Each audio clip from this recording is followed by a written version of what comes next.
लोकशाहीचा बुलंद आवाज, रिपब्लिकन वार्ता, महाराष्ट्र।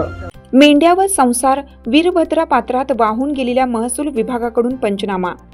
मेंढपाळांना लवकरात लवकर मदतीचे आश्वासन, आमदार विलास बापू भुमरे।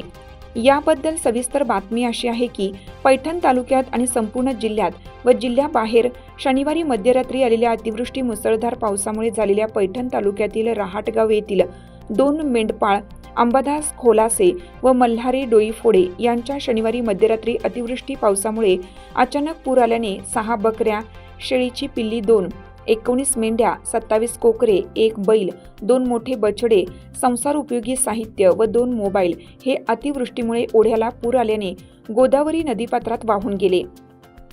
लाखो रुपयांची मेंढपाळांचे नुकसान झाले। त्याच अनुषंगाने बुधवारी रोजी दावरवाडी शिवारामध्ये त्या 2 मेंढपाळ मेंढ्या वाहून गेलेल्याचा पैठणचे नवनिर्वाचित आमदार विकास महर्षी विलास भुमरे व महसूल विभागाकडून पंचनामा करण्यात आला। यावेळी म्हणाले, तुम्हाला शासनाकडून मदत भेटणार असल्याचे आमदार विलास बापू भुमरे यांनी सांगितलं।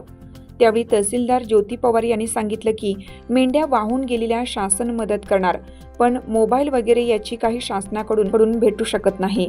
पैठणचे आमदार विलास भुमरे यांनी यांच्यामार्फत संसार उपयोगी साहित्य द्यायचे आश्वासन यावेळी मेंढपाळांना दिलं।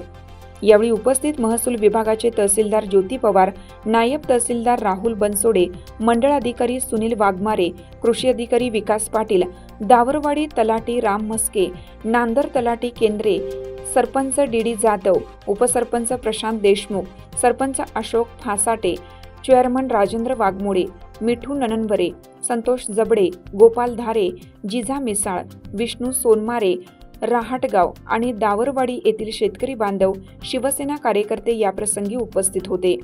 रिपब्लिकन वार्ता महाराष्ट्र न्यूजसाठी पैठण प्रतिनिधी राहुल गिरे, छत्रपती संभाजीनगर।